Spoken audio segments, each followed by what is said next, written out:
Hi, Damien and Marcus from 100 Not Out here. MP, Yes, Damo? we all know the importance of having a diary, but who wants a boring old day planner? Not me. Enter the Journey of Me, Ta-da! the incredible 8-month wellness journal designed especially for wellness peeps like you. Yes, Damo, this beautiful 8-month wellness guide is filled with questions, planners, exercises, reflective notes, and more. Endorsed by the Up for a Chat girls and loved the world over, the Journey of Me is a must-have if you're ready to live your best life for life. To purchase your very own Journey of Me and receive a free set of inspirational postcards, simply enter the code COUCH at www.wellineu.com. That's www.wellineux.com.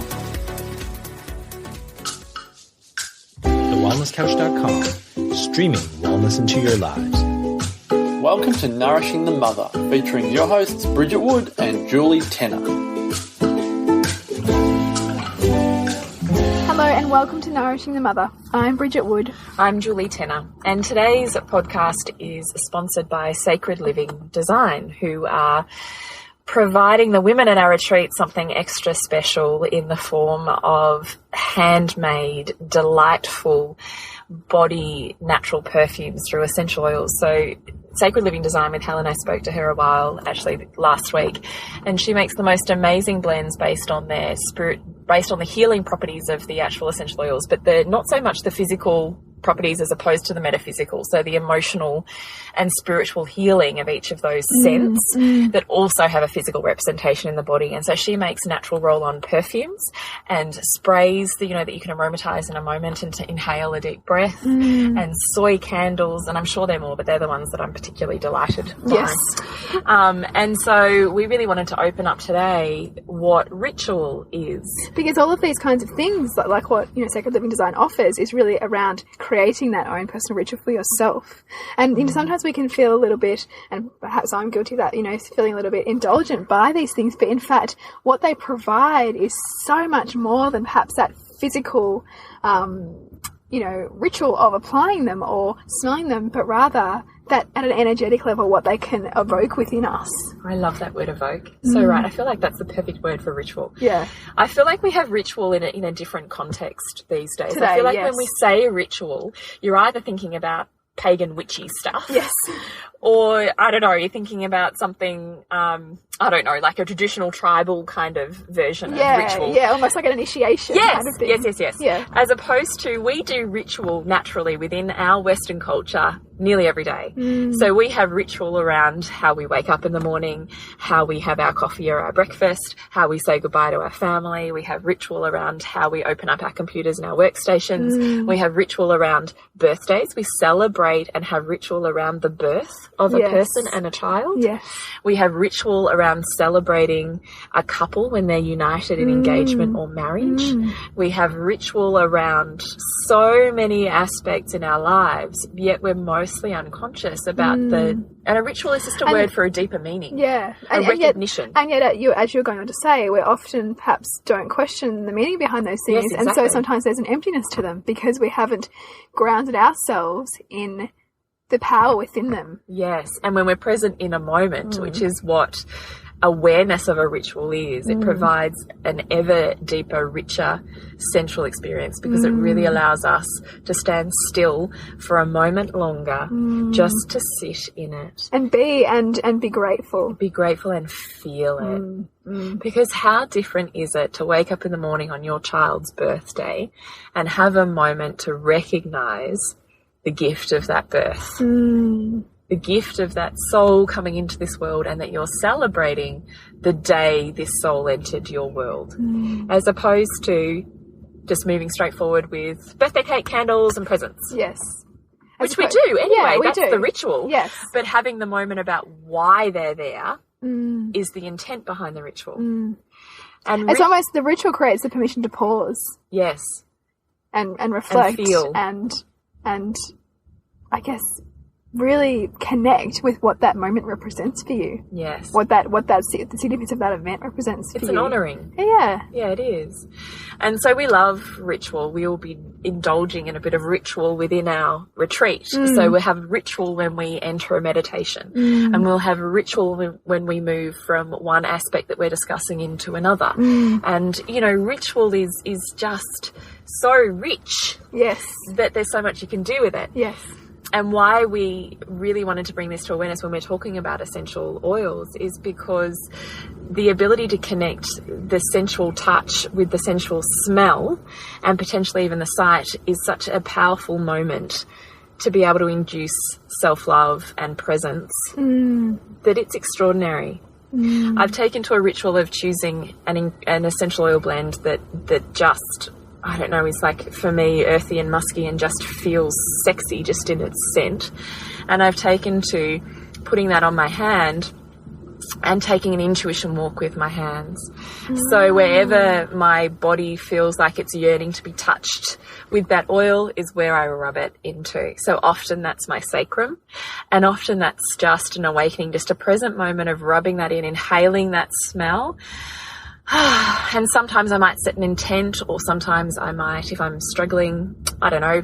It's rare that it happens for me, but if there's areas of my body that I'm struggling with in their appearance or that I'm having issues with, I will rub that area and have a bit of a moment of going, oh, you feel good. Hi. Yeah, you know? You're kind of connecting with that area and so going deeper into what it's trying to communicate to you. Hello, roundness of my belly that has offered so much and represents my womanliness. Hello, sacrum, where all of my, you know, sexual energy and pelvic organs are. You know, hello, breasts that I spent so many years hating. You know, just there's such a ritual around self-love through touch. Our hands are incredibly healing, and the scent that you can use, if you can use an essential oil that you just love, there's something about that smell that just ignites something within you. That energy is what's going into that area of your body and that aspect of your psyche, and that is healing. There are layers of beliefs and trauma and pain that you can relieve simply by spending a moment on sensation. You don't even have to go to self-love and all of that stuff. It's just being awareness of the sensation. Sensation and sensuality with using something that feels decadent and delicious to you, that you just love doing. That's bringing self-love in a non-scary way. So, and I mean, and it might even be, even if that's too big a leap, it could even be some of the things that you do every day, like, you know, massaging moisturizer. Yes. Or, you know, the way you rub it into your face. Yeah, or shaving your legs, or, you know, just bringing that awareness to the touch of your legs or to the touch of your face and looking at it in a different way, feeling it, actually feeling it, as opposed to sort of absent-mindedly slapping it on like so often we do. Yes. Absolutely. Because those simple moments, every little moment in our life offers us an opportunity to see it differently. Yeah. And to experience it sensually. Yes. And that's why I love actually even having, like, these roll-on perfumes. I think are a fantastic thing because you can chuck them in your bag. So you need a little loving up at different parts in your day. Guess what? You've got the vehicle to get you there. Yeah. Rub it on your hands and rub it wherever your body is yearning to be touched. That's the perfect place to do it. You don't even have to do it in public. You could nick off to the loo and do it in private. Whatever it is that gives you that moment of gratitude is actually the path to self-love. And I mean, and ritual is beyond nourishing of the physical. You know, we choose ritual to nourish all of our senses and all of ourselves. You know, and so often we create ritual to connect ourselves as a family. I know you do a lot of that kind of thing, you know, where you really focus on celebration or ritual around, you know, even for example, Halloween is something that you tend to create a ritual around. Yeah. And there's an enormous depth to that perhaps people might label as commercial or whatever it is, but there's a massive depth that creating a ritual around that kind of thing can nourish. Of course. You know? And we've done that for eons, right? That's where we've come from, is a culture that has feasts to celebrate certain things and harvest, and we have a dance when we, you know, I don't know, whatever it is. That's all ritual, and it provides so much more than you know, it's just an honouring for what has passed, what you've put into it. Yeah, the effort or and a reaping of the pleasure that comes from that. That's what a ritual is. It's a reaping of pleasure. And not even reaping is the wrong word. A receiving of the pleasure that you've created with intention. And a marking of an achievement or, you know, of an effort. Yeah. You know, particularly if you look back into our ancestry, you know, it would have been like, you know, the harvest. So, you know, the season of, you know, toil and kind of hard work, and now here we get to receive at the bounty of all of our efforts. That's exactly right. Which is beautiful. And, you know, that hasn't changed. Like, you know, we haven't lost that. It's just in a different form today. And it perhaps might take a more material or more commercialised form, because that's the society in which we live. But there's always opportunity for us to access the joy within that and the meaning within that, because it's always there. That's right. So Christmas is, you know, commercial and consumerist and all of these things. But okay, where's the ritual? Yeah. And therefore, where's the worship and the spiritual behind all of that? Because if you look at the beyond the material, there's meaning and intent and love, and that's ritual. And you can open up spirituality and ritual through ritual in a very, you know, mainstream commercial kind of way. Yeah. They don't have to be separate. No. They can be totally intertwined. It's the intention that you bring with it. And it's also looking at the belief systems that you have around it. You know, if you bring, and I'm thinking about myself here often, you know, because we're always talking about ourselves when we talk about things like this. You know, that you might sort of judge some things as being too commercial, or, you know, judge it as too crazy, too much of a crazy time, people getting caught up in the unimportant things. But that also offers you an opportunity to reflect on, okay, well, where's that come from for me? Like, why am I feeling an emotional charge on that kind of thing? Because that's come from somewhere, because not everyone has that view. No. Right? And so it's also an offering in which to unpack what that ritual means, and perhaps choose a different way to be with that ritual that is enriching as opposed to and depleting. Yes. You know? Ooh, I like that. Lighting a candle can be a ritual too. Yes. So just the simple process of honouring your sensuality and your pleasure through vision of a candle, or the energy that lighting a candle has in a room, that's a ritual. Taking a moment to strike that match or whatever it is and watching that flame hit that candle, that is a ritual. It calls you into a moment. And you can amplify that effect by setting an intent. I light this candle to bring forth, to light up, to whatever, insert what the thing is that you're doing. Or by looking at that flame and spending a second, are there any messages that this flame has for me? You know, these are all rituals. And, you know, I really want to say as well, ritual is beyond the celebration. It's also about the, the honouring of the deep and the dark as well. So we have, you know, I feel like, I read that, you know, Women Who Run with the Wolves, which I've spoken to before, she has this fantastic statement that she says on there, she often does in her classes with a group of women, where she gets all of these women to bring in a selection of photos of the women that have been the greatest impact on that woman's life. And this woman then speaks to the group about each of these women and talks about their greatest achievements, their greatest soul purpose, and their deepest scars. Where are the crosses and the X's on that roadmap to who they are now? And what is the honouring around those life transitions? That's ritual. Ritual around, you know, we talked in our miscarriage podcast, what's the ritual around honouring that loss, that experience, that soul scarring? What is the ritual that we just spend a moment extra to acknowledge what's happened, what's passed, what that soul has travelled? That is ritual as well. It's not always in the light, but it's about seeing there's as much value in celebrating and sometimes those perhaps, crosses as there are in celebrating the magic. And in some ways, you know, I would argue maybe even that there's more value in giving yourself permission to create ritual around some of those dark places, because that's often where you can sit and pause and ask yourself and ask that experience what it has to offer you. You know, what it has for you to grow, where are the blessings in this for me to really ultimately help you access your next level of growth and opportunity. Totally. And before we even get to the blessings, right, we spoke about that in the miscarriage one too, is the ritual around just letting those emotions come out. So what is the honouring of stillness enough for you to connect to those feelings, to allow them to pour out of your soul so that you can actually get to the blessing? Because unless you've had that outpouring of that human experience, you're never going to get to the soul lesson.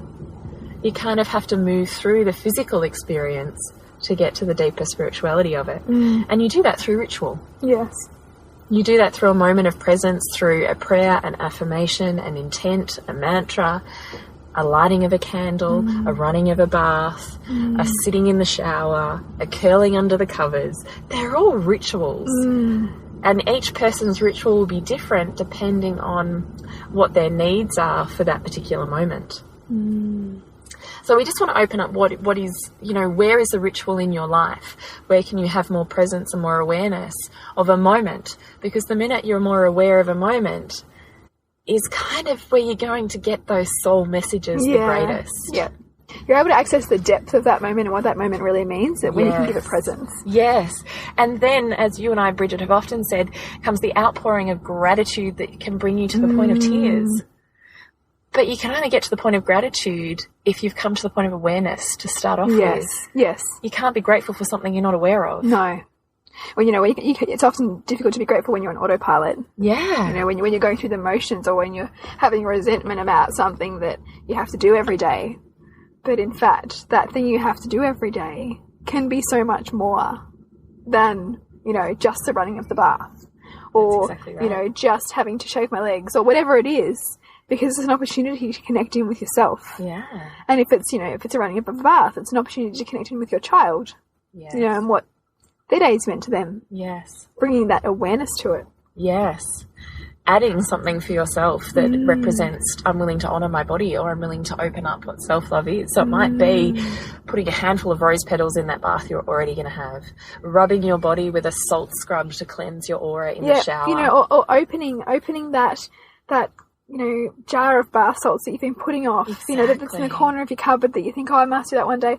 Go and open it. Yes. And enjoy the smell and enjoy the feeling. Like, this is ritual. And ritual opens up our sensuality, it opens up our feminine, and it opens up the space for self-love. We can't get to the point of self-love by running in the masculine and being busy. No. It's just, you can't just go on that and then go, I love my thighs. It's just, there's all these steps in between. And it's baby steps. Yeah, it really is. It really is. To do a great big leap is rarely going to pay off. It's the hard yards. It's the little bit of this and a little bit of that produces a little bit more awakening and a little bit more love that gets you to the big places. And you learn so much about yourself and your journey and the people around you through the small steps. If you made those big leaps, what would you be missing in between?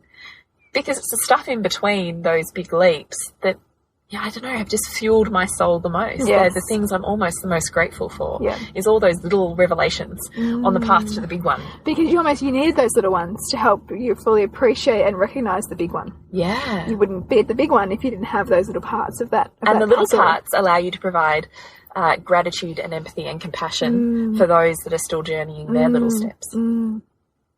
Or for recognising where you were in someone else. So in last week's podcast, we were talking about health, and you'd said, I bet there was stuff that you held back on me. And I was like, yeah, but not out of, I didn't agree with you, out of, gee, I get that, I've been there. And that's okay. I see the gifts and I think what I love about that, and I think that it's wise for all of us on whatever part of our journey we're on, is to absolutely recognise that we are all at different stages of and ultimately we are all, even whether we recognise it or not, living the life that's most important for us, because we are the consciously or subconsciously navigating that. And so there'll be gifts in that for us, even if we're not recognising that. And so let's step that back a little, because I feel like that was a leap for some people. So when you say we're consciously or unconsciously living our values, can you expand that a little? Yeah, so I suppose, people often, say, they might resent where they're at, they might resent the job that they've got, or they'll resent a situation in which they find themselves in. But the reality is we wouldn't do something if we weren't deriving benefits from it in some way. We just may not have recognised what those benefits are consciously. So we are, and that's what it means to say that we are always on purpose, because we are always creating the life in which is most aligned with our end in mind, even if we don't know what that end in mind is, if that makes sense. So there are gifts in everything for us, and the more we can pause to see how everything that we have been through has in some way served us in terms of what's been important to us in that moment. Because often what we do, we tend to judge ourselves for not achieving a certain thing that we think we should have done, or not have been the daughter that we should have been, or the friend that we should have been in that situation. And so we'll hold on to these shame and guilts around that, which then lowers our sense of self-worth. So we'll beat ourselves up, we'll feel flat, we'll get a headache. And enters a belief system that potentially changes the way that we function. Yeah, it does, and because your body's always giving you feedback. Like yesterday I had this day of having a headache all day, and so I was sitting with it like, what's this trying to tell me? And it paralleled the fact that I was feeling really flat, feeling like I hadn't achieved anything, feeling like I was really kind of confused, and it was just a feedback for me to kind of get back into balance. And in fact, everyone around me was trying to show me that too, to just get present, be grateful for what you've done so far, and just stop beating yourself up. And the beauty is everyone's always trying to guide you to that, everyone around you. And the path to stop beating yourself up is to see the gifts, to see that to see that no matter what I've done or not done, I am worthy of love. No matter what I've done or not done, doesn't matter. You're still worthy. And that is a really difficult, for most of us, sentence to fully comprehend and sit with, because we judge ourselves all the time, whether we're consciously aware of it or not. And, the perfection in that is that the judging is what drives us, because if we were enraptured by who we were and fully loved ourselves, in the sense that we had done everything that we always wanted to do and we could do no more and we are amazing, then we would no longer strive for anything, because we would feel like we were done. And that's not what a human experience means. A human experience is to uncover and peel back more and more layers of ourselves to grow. And that's the beauty of it. Because the soul at a soul level can't do that, because it's all universal love and perfection. Yes. Yeah. We need the human form to almost shrink our ability to see outside the soul knows that nothing is missing. It's the senses that perceive that something's missing. Yeah. And so you can either grow that wisdom through years, and you'll look back, like whatever thing you think is terrible, in 5 months, 5 years, or 50 years, you'll look back and see how it served you. But true mastery of your life is to, in a situation that you think is terrible, what are the gifts in it? How can you balance out your perception to see that there are equal benefits and drawbacks to whatever is happening, but that you are filtering out the other side according to what's to your values. You're filtering out the side that you don't want to see because it doesn't fit your paradigm of the way things should be. You know what I mean? Oh, I really get it. I actually love how you set that out.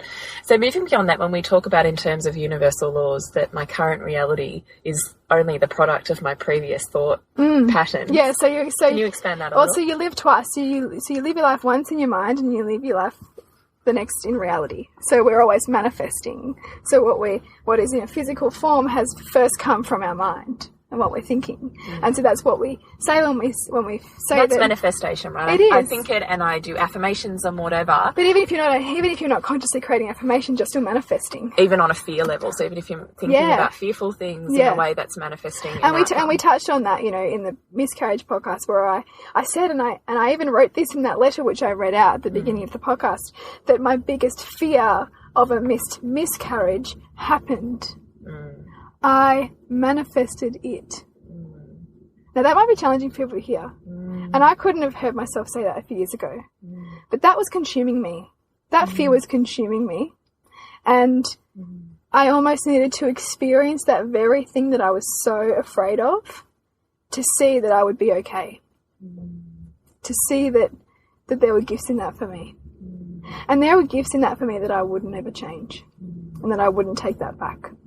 But potentially the difference between unconsciously living a reality and consciously living a reality is that as opposed to letting those run and the universe providing that, we have the opportunity in that moment to balance our polarization. Yes. So whichever way we're seeing something that's so fantastic we can't possibly see the downside, or all we're living in is fear and everything that could possibly go wrong, is taking that moment to really honestly feel both sides of that. Yes. So you're almost sitting in emotional neutral. Yeah, because the reality is elation or fantastical thinking or kind of excitement, you know, where you've got that fever pitch feeling in your body that's all consuming, is unsustainable. You cannot sustain that level, and then if you don't equilibrate yourself, you will attract something outside of you to equilibrate it.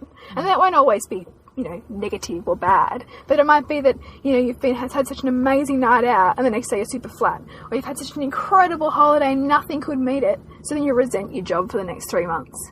You either balance yourself to see the drawbacks in something that you think is so amazing, or you will create something else to help you do that. And similarly, if you're super, super depressed and the world hates you and, you know, like you hate the world and there's nothing good to come of life, you know, it's wiser to start to see the benefits in your situation to help equilibrate your mind, because your mind and your body, or your body's responding to your mind and the outer world is responding to your inner world, your inner mind. And so we can either manifest what some people might term tragedy or trauma or negative things, or we can choose consciously to manifest things that are most aligned with what's inspiring to us. And that's where affirmation comes in. You know, that's when choosing balanced affirmations that recognize that in whatever we do, there will be both support and challenge, but that we will embrace both of those things on the path to what's most inspiring to us. Because you can't get rid of one or the other. They're always there. You know, the yin and the yang. It is. I mean, even, you know, my choice to spend time growing businesses means I'm taking time away from my child, you know, and that's a conscious choice that I've had to make and something that I've had to journey. But it's through recognizing that for me, my most inspired life right now is to do that. And it's to recognize that there are gifts for him in that. And there are gifts for me in that. But there's also drawbacks. I love this because I was really challenged by this when you first... We've totally got off the track of ritual, but anyway, I was totally inspired by this when you first said it, because so much about me being a stay-home mum was based on the I'm going to say puritanical belief system that they were best at home with me. Yes. That if they were not at home with a primary caregiver, a mother, that there would be emotional damage being caused by that separation, by being looked after by strangers, by being left on their own. Yes. Part of my motivation for being a stay-at-home mum. Yeah. And then you really brought to life for me was, but what are the gifts in your child being left at a childcare setting? Yeah. Even if my worst vision happened and my child's melted down in tears and nobody's there to help them and my worst nightmare played out, what are the gifts in that? And I really dug deep and I was like, my goodness, I get that there's no right or wrong, because it's through adversity and struggle that some of the greatest wisdom we will ever receive happens. Yes, if you're looking throughout history, some of the people, the greatest thinkers, people who've changed the world the most, had the most adversity in their childhood. Yeah, which is hard to swallow for mothers who really value raising their children. Totally, like that's me, right? But at the same time, it's alleviated the guilt that I was harbouring around. Needing to be at home at the point of self-sacrificing what felt like my soul. You know, I was really so hanging on to that belief system that my kids were best at home with me, that despite the fact that I was not as fulfilled and happy as I wanted to be, that was the right thing to do. Whereas now I see the balance between what are the gifts of them having multiple carers that they're close to, and what are the gifts in them having time away from mum, and what are the gifts in needing to emotionally get on with things on their own versus same, like what are the gifts in all those things in the reverse, but I already knew all of those. It was me looking at the other side that I didn't know. And it's also, I mean, a deeper level with that is it's you, like your children are you reflecting to you. So there's wounds that you have, you know, that this experience is opening up for you. So the sooner you can go back and see how whatever void that you're trying to fill for yourself through them, see how it was perfect for you. It's living the vicarious thing, isn't it? It is. I because totally love that. You know, the reality is so many parents say they love their children, but the love is there's a not a depth to that love, because often the love is just through soothing. So they're trying to soothe themselves through their children. They're trying to heal their own wounds through not allowing their children to experience the depth of pain you may be, and this is the human condition. This is if we are parenting from a place of unawareness, we will perpetuate our same childhood experience, because we will live it once again, and we won't know why they're pushing our buttons, but they're pushing our buttons. But children are more in tune than can ever dream to be.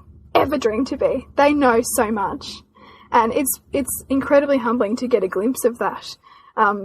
When you see even the other day I was at swimming with my son, and I had an epiphany, and I had these tears when I was in the pool with him, because he was clutching onto me, and he wouldn't go underwater, and he would not let go of me. At the same time as I was realizing that he was replaying for me the experience that I had when I was 3, being terrified of jumping into the water.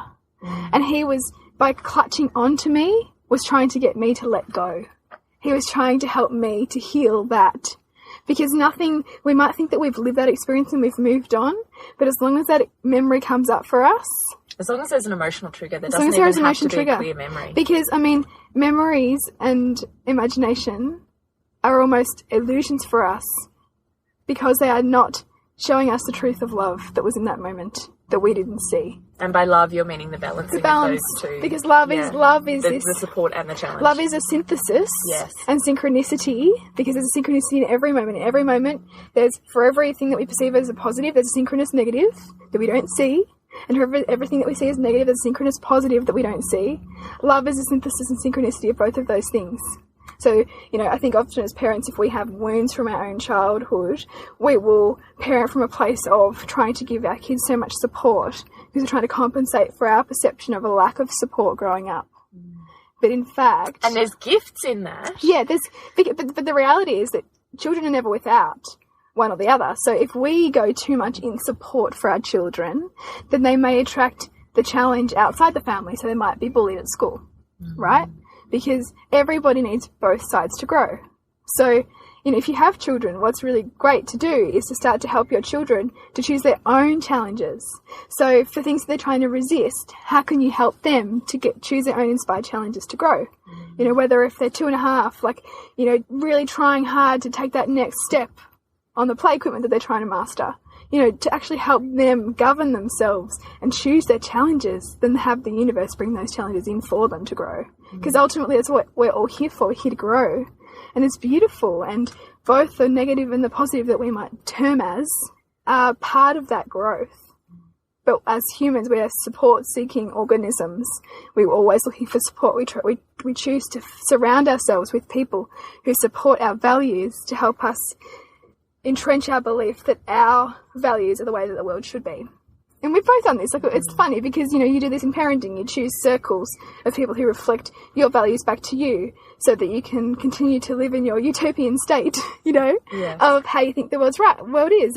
And you'll, and this is my journey, certainly have people who parent polar opposite to you, and it really challenges and pushes your buttons, but they are getting you to help come back into balance.